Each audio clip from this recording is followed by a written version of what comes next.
अगर पुतिन ने चलाए अपने सुपर हथियार तो क्या नक्शे से मिट जाएगा यूक्रेन? क्या न्यूक्लियर जंग की कगार पर पहुंच चुकी है ये जंग? और क्या यूक्रेन का ड्रोन हमला था सीधा रूस को उकसाने की कोशिश, जो अब बन सकता है तीसरे विश्व युद्ध की वजह? नमस्कार, मैं हूं सिद्धार्थ प्रकाश। रूस और यूक्रेन की लड़ाई अब एक ऐसे मोड़ पर पहुंच चुकी है जहां से वापसी आसान नहीं लगती। यूक्रेन ने एक ऐसा हमला किया है जो न सिर्फ रूस के घर में घुसकर हुआ, बल्कि सीधे पुतिन की नाक के नीचे प्लान किया गया। 117 ड्रोन, 11 महीने की तैयारी और नतीजा 40 से ज्यादा रूसी एयरक्राफ्ट तबाह। और अब डर यह है कि कहीं जवाब में पुतिन न चला दें अपने सुपर वेपन्स, यानी वो हथियार जिनका नाम सुनकर अमेरिका तक की नींद उड़ जाती है। तो सबसे पहले जानते हैं हुआ क्या। रविवार को यूक्रेन ने एक हाई रिस्क और हाई प्रोफाइल ड्रोन अटैक किया, वो भी रूस की सरजमी के अंदर घुसकर। यूक्रेन की सिक्योरिटी सर्विस एसबीयू ने बताया कि इस मिशन की तैयारी पूरे 18 महीने चली और खुद राष्ट्रपति ज़ेलेंस्की इस ऑपरेशन को लीड कर रहे थे। हमले में 117 ड्रोन का इस्तेमाल हुआ और रूस के कम से कम 5 एयरबेस पर धावा बोला गया। इन बेस पर खड़े Tu-95 और Tu-22 जैसे स्ट्रेटेजिक बॉम्बर्स को भी तबाह कर दिया गया। ये वही बॉम्बर्स हैं जो परमाणु हथियार ले जाने में सक्षम हैं, और ये सब ऐसे ड्रोन से किया गया जिन्हें रूस के अंदर लकड़ी के मोबाइल घरों में छिपा कर रखा गया था। अब भला रूस चुप बैठता? रूस ने यूक्रेन पर इतिहास का सबसे बड़ा ड्रोन हमला कर डाला। 472 ड्रोन और 7 मिसाइल एक साथ यूक्रेन पर दाग दिए। इसमें यूक्रेन के 12 सैनिक मारे गए और 60 से ज्यादा घायल हुए।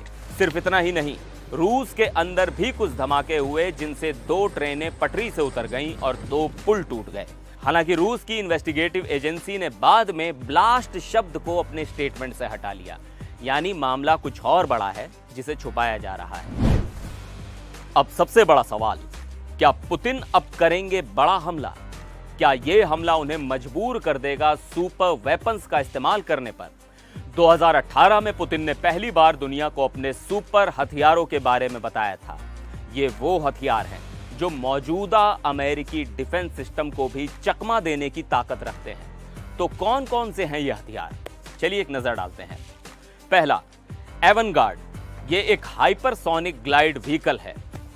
दूसरा, 9M730 बूरे वेस्तनिक, ये एक न्यूक्लियर पावर्ड क्रूज मिसाइल है। तीसरा, 3M22 जिरकॉन, स्क्रैम जेट से चलने वाली हाइपरसोनिक मिसाइल। चौथा, KH-47M2 किंजाल, ये एक air launched hypersonic ballistic missile है। पांचवा, पोसाइडन, एक न्यूक्लियर अंडर वाटर ड्रोन। और छठा, RS-28 सैरमेट, सुपर हैवी ICBM जो मल्टीपल न्यूक्लियर वॉरहेड्स ले जा सकता है। अब तक ये हथियार सिर्फ एक शोपीस थे, लेकिन अब हालात बदल रहे हैं। अभी हाल ही में पुतिन ने कहा कि रूस अब भी दुनिया के टॉप 5 आर्म्स एक्सपोर्टर में है और अब उनका फोकस है AI बेस्ड हथियार, रोबोटिक सिस्टम, लेजर टेक्नोलॉजी और फ्यूचरिस्टिक वॉरफेयर पर। उनका यह बयान इशारा है कि रूस अब कोई पुरानी तकनीक नहीं बल्कि गेम चेंजर हथियार चलाने की सोच रखता है। इस सब के बीच अब सबसे डरावनी बात, क्या रूस न्यूक्लियर बटन दबा सकता है? तो याद रखिए, 4 मई को पुतिन ने एक इंटरव्यू में कहा था कि न्यूक्लियर हथियार इस्तेमाल करने की जरूरत नहीं पड़ी और उम्मीद है पड़ेगी भी नहीं। लेकिन उन्होंने ये भी कहा था कि रूस के पास ताकत और संसाधन दोनों हैं कि वो इस युद्ध को अपनी शर्तों पर खत्म कर सके। यानी न्यूक्लियर हथियार का दरवाजा पूरी तरह बंद नहीं हुआ है। और नवंबर 2024 में उन्होंने रूस की न्यूक्लियर डॉक्ट्रिन को भी अपडेट किया था।